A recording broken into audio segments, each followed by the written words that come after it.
यौगिक परंपरा में एक कहानी है। देवताओं और दानवों के बीच लगातार लड़ाई चल रही था।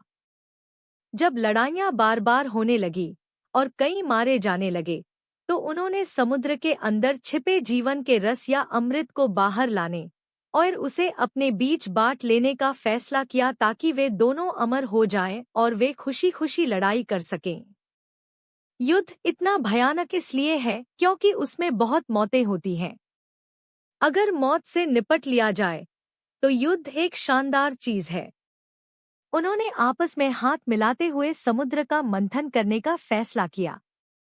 कहानी यह है कि उन्होंने मेरु नामक एक पर्वत चोटी को बाहर निकाला और समुद्र को मथने के लिए एक विशाल सांप को रस्सी की तरह इस्तेमाल किया।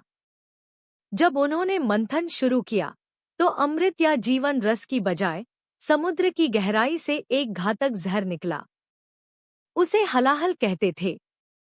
यह घातक जहर बहुत ज्यादा मात्रा में था। सभी देवता डर गए कि अगर इतना जहर बाहर निकला तो पूरी दुनिया नष्ट हो जाएगी और इसमें कोई कुछ नहीं कर सकता था। हमेशा की तरह जब कोई भी कुछ करने को तैयार नहीं था, तो उन्हें लगा कि शिव ही इसके लिए सही होंगे।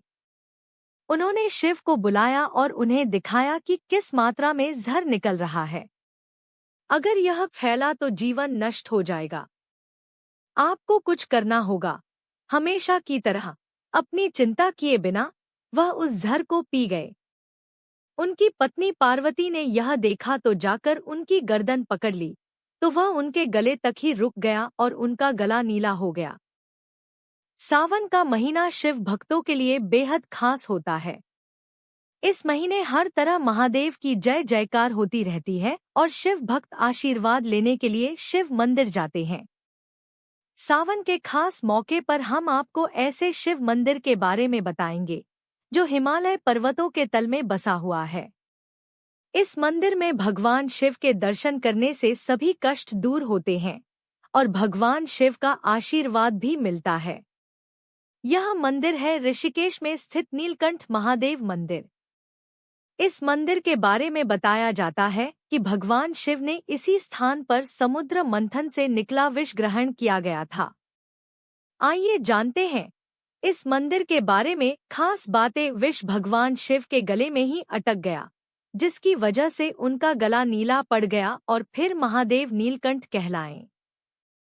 लेकिन विष की उष्णता, गर्मी से बेचैन भगवान शिव शीतलता की खोज में हिमालय की तरफ बढ़ चले गए और वह मणिकूट पर्वत पर पंकजा और मधुमती नदी की शीतलता को देखते हुए नदियों के संगम पर एक वृक्ष के नीचे बैठ गए थे, जहां वह समाधि में पूरी तरह लीन हो गए और वर्षों तक समाधि में ही रहे, जिससे माता पार्वती परेशान हो गईं। माता पार्वती भी पर्वत पर बैठकर भगवान शिव की समाधि का इंतजार करने लगी। लेकिन कई वर्षों बाद भी भगवान शिव समाधि में लीन ही रहे। देवी देवताओं की प्रार्थना करने के बाद भोलेनाथ ने आंख खोली और कैलाश पर जाने से पहले इस जगह को नीलकंठ महादेव का नाम दिया। इसी वजह से आज भी इस स्थान को नीलकंठ महादेव के नाम से जाना जाता है। जिस वृक्ष के नीचे भगवान शिव समाधि में लीन थे, आज उस जगह पर एक विशालकाय मंदिर है और हर साल लाखों की संख्या में शिव भक्त इस मंदिर के दर्शन करने के लिए आते हैं। बोलो हर हर महादेव।